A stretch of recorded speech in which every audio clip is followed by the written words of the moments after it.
Okay, so what I want to do today is learn how to stand.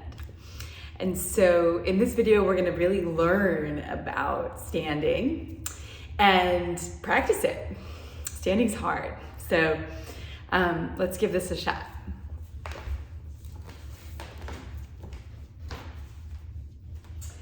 All right, so the very first thing that we'll do is parallel the outside edges of the feet. And so instead of standing with our toes turning out like this, we're actually going to very slightly turn the toes in. And so when you look down, the third toe is probably the one that's going about straight forward. And the outside edges of the feet are parallel, meaning like if you were standing in a box, you'd put the side of your foot up right to the edge. And so you get this very subtle, feels like an internal rotation for the femur bone, for your hip. And let's explore why to do this. And so what I want you to feel is to just turn your toes way out for a moment, like kind of exaggerate it so you can feel the effect. And I'm going to turn around. But what I want you to feel is the way that when we turn the toes out, there's all the glutes, like there's all these compressive forces going right at the sacrum and at the sacroiliac joint. But also, just notice that there's a feeling of like stopping in the spine anywhere for you. I know when I turn my toes out, I have a real cutoff spot, like around the juncture between L3, L4, and L5, S1. Okay, now let's do the opposite. And again, really exaggerate it. So take your toes in and your heels out. And just see if you can feel the spread, the way that force is pulling away from the sacrum, away from the sacroiliac joint. And also just notice if there's a sense of flow through the spine here. I know for me, that stopping point is totally gone, and the spine, it feels like there's a flow all the way through it and out.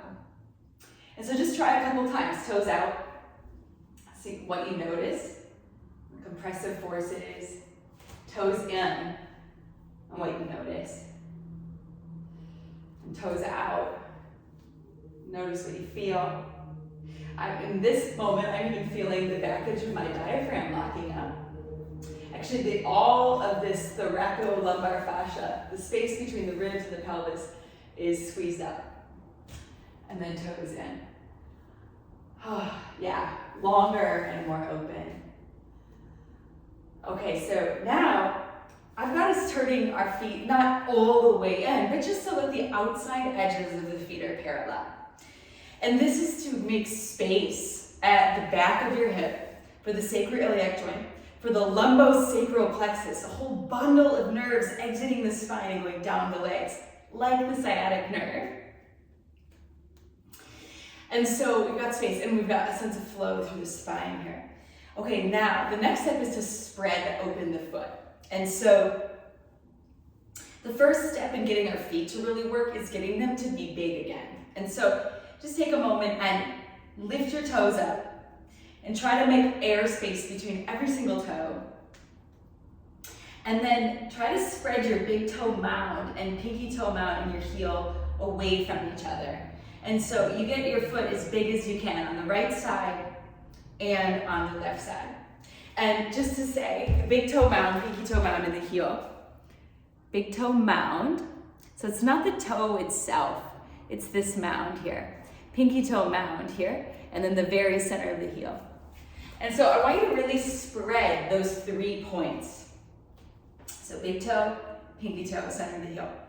And as you get your foot to spread, try to get a little air space between every single toe. And you can reach down and adjust them if you like.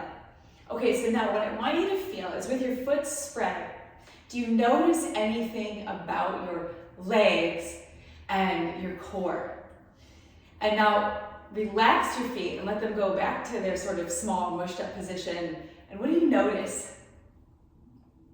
And then spread your feet again. And just see if you can feel, I know for me, with my feet spread, I feel all of my leg muscles light up a little, and there's a lift in my midline up. like in through the core of me. And then if you relax, everything just goes plump, like drops out.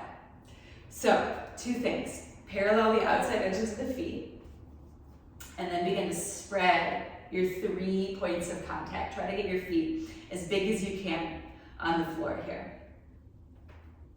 Okay, now let's use the 3 points of contact to center our leg bones. And so press your big toe mound and equally press your pinky toe mound. And then see if you can also find the very center of your heel. Lots of us have habits of standing like on our inner heels, for example. And you can see that that completely turns and sort of distorts the entire leg, which has impacts on the low back and pelvis. And lots of us really stand on our outer heel, which totally turns the leg bone and changes how our pelvis is in space. And so you can actually really line up your leg bones well by feeling your 3 points of contact equally pressing into the ground. So with the outside edges of your feet parallel, spread your feet, spread your 3 points of contact. Feel airspace between every single toe. And then begin to equally press on each of the 3 points. The big toe mound, pinky toe mound, and the very center of each heel. You might notice that you have a habit of standing on the outer heel on one side and the inner heel on the other. You might do totally different things with each foot. Okay. Now the next piece here is softening the knees. And so lots of us tend to stand with our knee joints locked. And when we do this, we're sitting bone on bone and we're hanging on the ligaments. And we want to get out of that pattern and be sitting more in the muscle and fascial system. And so that we're not stressing the ligaments and hanging out bone on bone. And so soften the knees. And it's not really a big bend. It's just that like really, it's not like you're going to be standing here and feeling your quads engaging from that. It's not like a squat. It's just here, lock your knees. And then just as if somebody came behind you and like kind of give you a little boop with their fingers. Unlock. Okay, try that one more time. Lock. And then bloop, unlock. And just feel the wateriness in the knee joint that comes from that. It's sort of wobbly and soft and watery feeling. Now, the thing I want you to notice about this is the lumbar spine, your lower back. So when we lock the knees, it can really stiffen and cause a feeling of compression in this lower curve, this lower back curve here. So let's lock the knees here and just notice what you feel between the ribs and the pelvis. I know for me, I feel a lot of curve, like a hyper curve in my lower back. And sort of throwing my belly forward. And just hang out here, and I want you to see, when you breathe, try to take some breaths into the base of your ribs, where your diaphragm is and your kidneys are. Just see if you can get that tissue to move. It's really hard for me. Like when my knees are locked, when I breathe, the back edge of my diaphragm has a really hard time moving. So let's try this. Unlock the knees. And just start by softening the muscles, like let them dangle from the base of your ribs down so you get the glutes, the whole lower back of the glutes. Let it sort of soften and dangle down off the back of the ribs. And then from there, take notice of that curve and just see how it feels different. And if you're not clear, lock your knees again, feel it, and then unlock. Yeah. Okay, so with unlocked knees, let the muscles kind of dangle down from the base of the ribs and take some breaths into the back of your ribs here, where the kidneys are, where the base of the rib cage is, where the diaphragm attaches, where these bottom floating ribs are, and see if you can get a sense that that tissue is moving.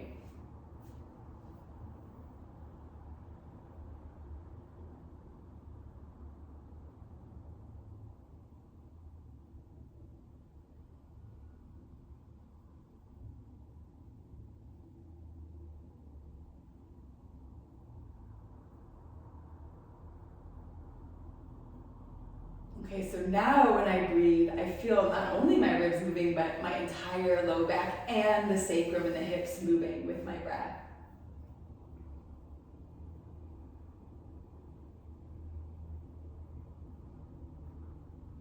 And we want that kind of motility happening when we breathe. Okay, and so the next piece here is about finding center. So from your ankles, see if you can tip forward and just, so all of your weight goes in your toes. Now what I want you to feel here is the way that gravity is like pulling you down. It's like gravity is like, really there's like a lot of force that you have to fight to hold yourself up and from crumbling down. And so now start to come back from your ankles. And I want you to just like a pendulum lean, see how far back you can go and how far forward you can go.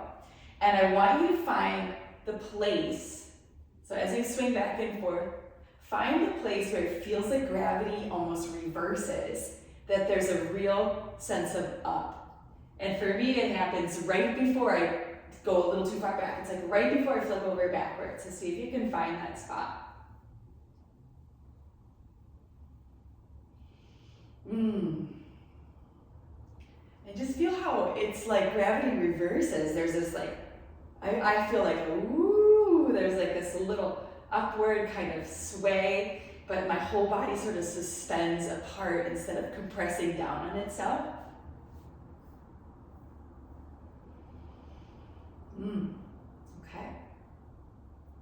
And what I think you'll also start to feel is that when you start to get a weight back here, the front of your shin starts to fire and the arches of your feet start to pull up. And this is a big part of building the arches. It is starting to hold our weight back here and developing the strength in this front muscle here, the anterior tibialis, because of its role in actually pulling and creating strength in the foot arch.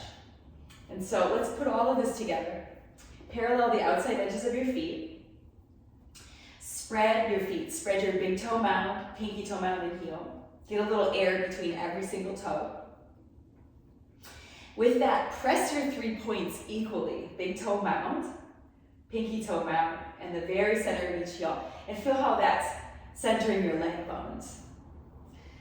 Lock the knees and unlock. As you unlock, look for that watery feeling through the knee joint. And see if you can soften the muscle and flesh from the base of your diaphragm all the way down. Take a few breaths into your lower back and into the base of the ribs. And see if you can get the sense of that tissue moving with your breath.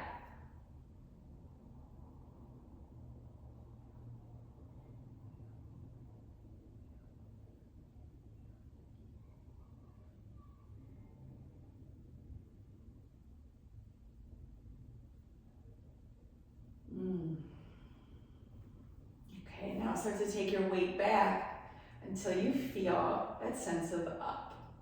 So you can swing your weight forward into your toes.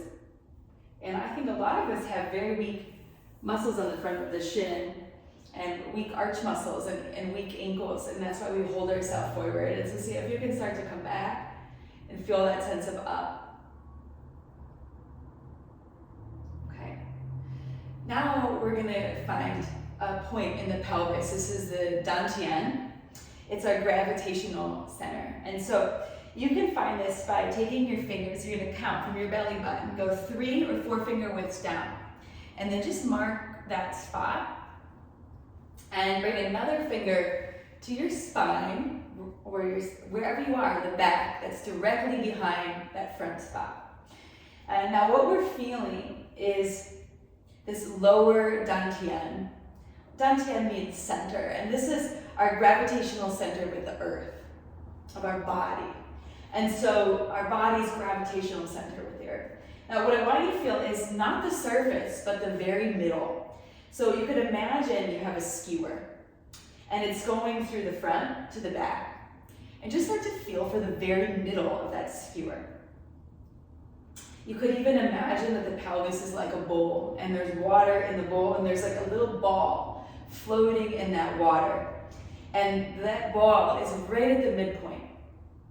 So you can really feel either for the center of the skewer or for this ball floating at the very midpoint. Now, lots of us are standing with our dantian forward over the toes and our head back like this. And so our body gets into like a banana shape. Now, go into this pattern so you can really feel it.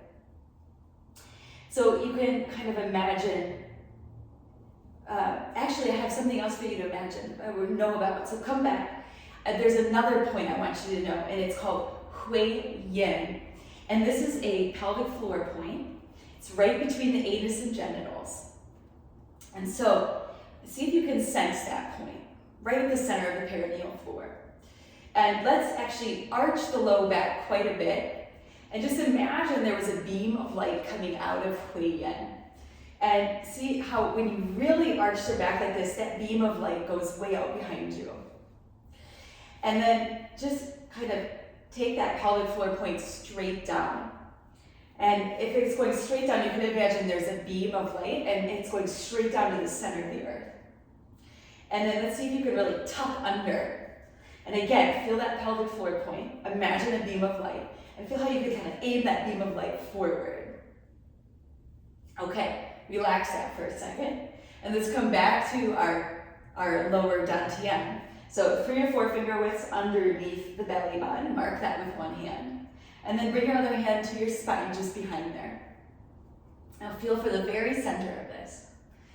Okay, now start to shift the very center forward over the toes. Okay, so many of us are standing like this. Now what I want you to imagine is from that pelvic floor point, Widen, that there is like a string dangling down with something very heavy on the bottom, like a weight. And so right now, that weight is dangling down sort of over the front of the foot, over the toes. And I want you to feel how much compression there is in the low back when we stand like this.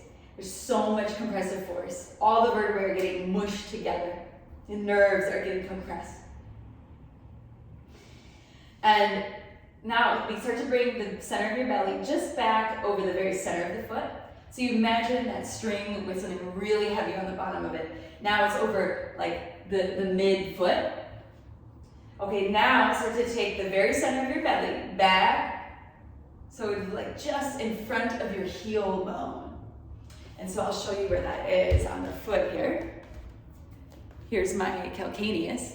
And then right here is just in front of the heel bone. That's where I want you to take it.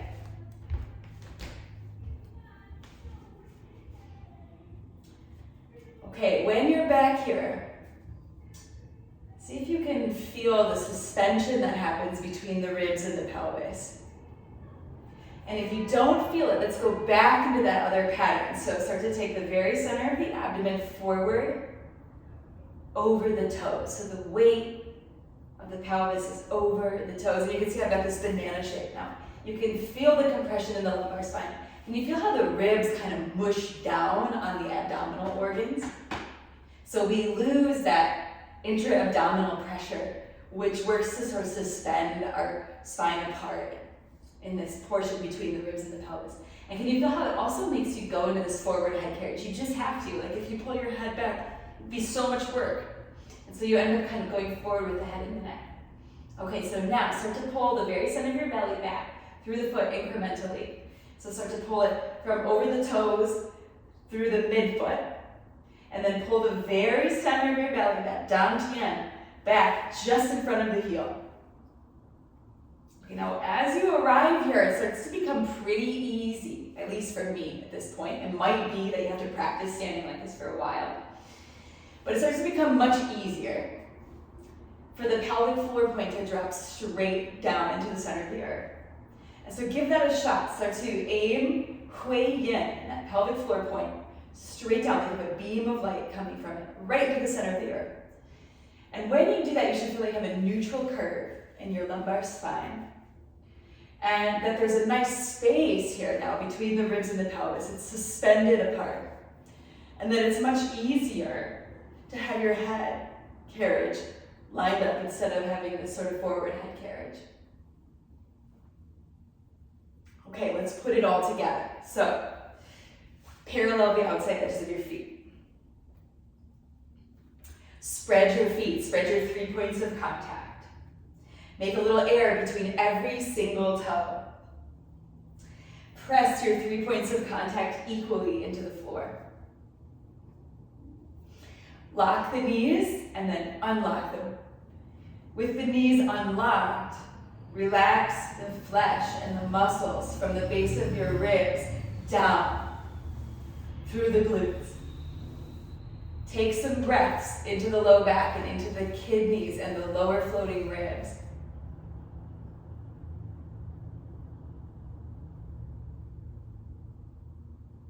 See if you can get that tissue to move with your breath.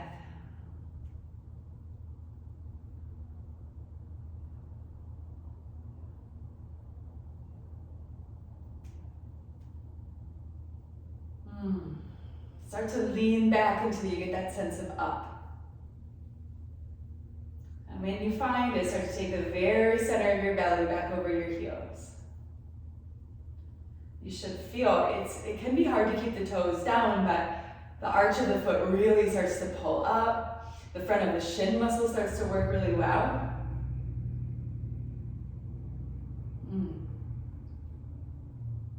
Okay, now start to take your attention to the crown of your head.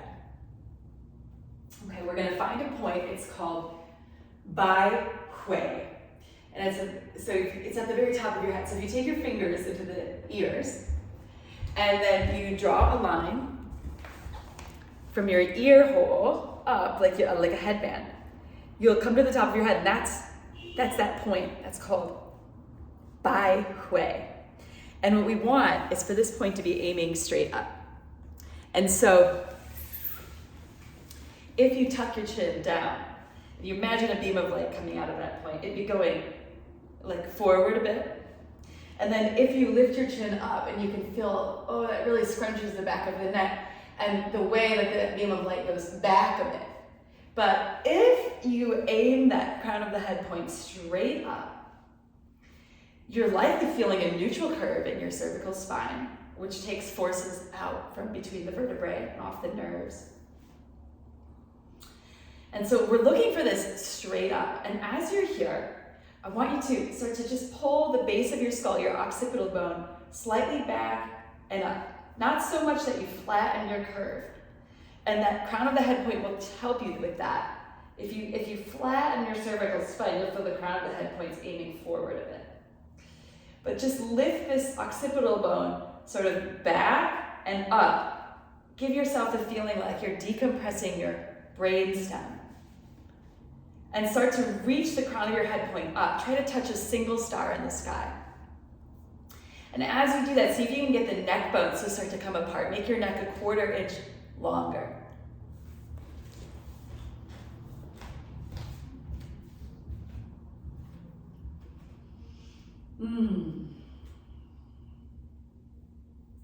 You'll start to feel a little bit of muscular engagement on the front of the neck, not just the muscles in the back of the neck as you do this. Okay, so now I want you to start to sense your central channel. And so it's like a midline forming from that single star in the sky. You can imagine a beam of light from that single star in the sky coming down through the crown of your head and dropping down through the torso, coming out the pelvic floor point. And that pelvic floor point goes straight down, beam of light still, straight down into the center of the earth. Okay, now once you start to feel, okay, I've got these things sort of lined up, star, crown of the head, pelvic floor point, center of the earth. I want you to see if you can start to bring your heart center, not the heart organ itself, but the center of the chest onto that midline. And so for most of us, I'm always pushing my chest forward. And then here, I'm forward of that midline. And what's happening is I've reversed that neutral curve in the thoracic spine, which is the part of our ribs, part of our spine that all our ribs attach to. And we need that curve there because it will help take forces off of the neck and the lumbar spine. It'll make space for the heart. So see if you can start to bring the very center of your heart onto that midline. And for a lot of us, you're going to feel like you're slumping a little bit. See if you can just let that happen. And use your breath here to help you create this shape. So breathe into the back of your lungs. You've got 60% of your lung tissue in the back there. And see if you can breathe some space between your heart and your spine.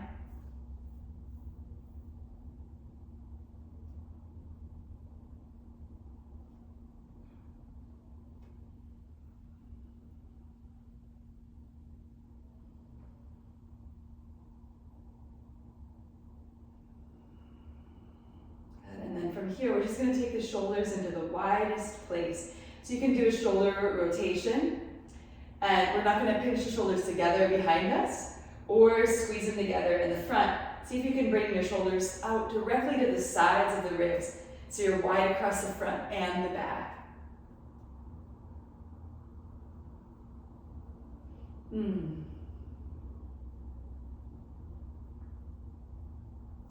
Okay, shake it out, and we're going to put it all together. All right. So, take your outside edges of your feet parallel. Feel that internal rotation that makes space for the low spine, your sacroiliac joint, and the lumbosacral plexus nerves. Start to spread your feet. Spread your big toe mound and pinky toe mound and center your heel away from each other.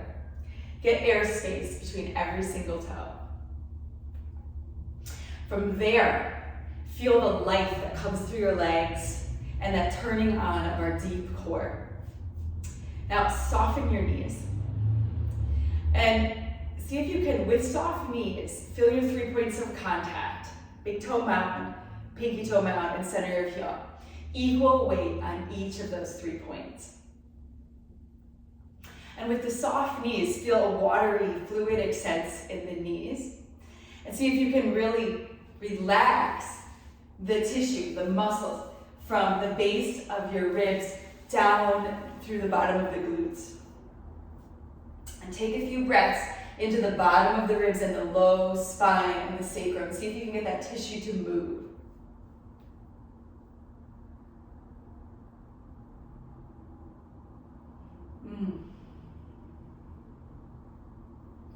From here, start to take your weight forward and back until you get that sense of up. This place where it feels like gravity reverses and your body starts to suspend itself instead of compressing down. And then start to bring the very center of your belly back over the front of your heel bone.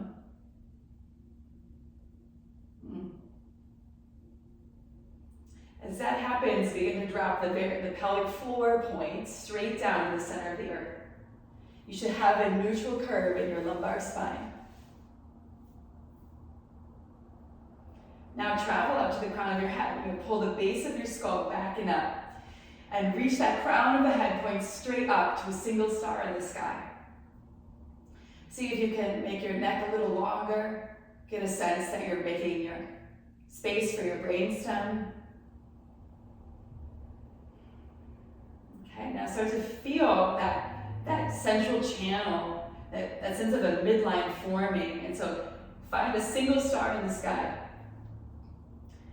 And from that single star, feel like a beam of light comes down to the crown of your head.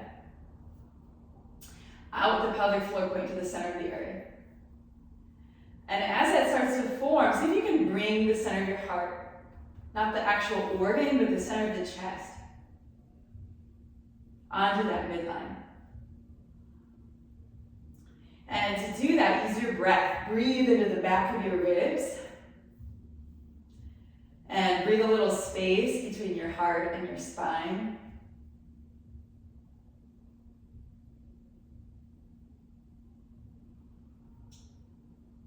And then from here, start to bring your shoulders into that wide spot where you feel width across the front of your chest and the back.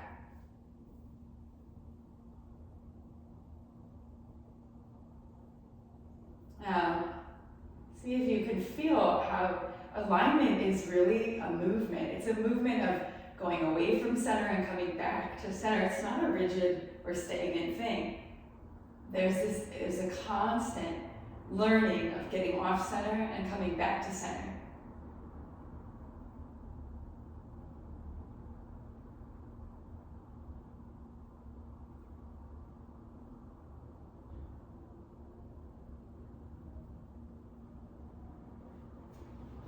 Okay, standing lesson number 1.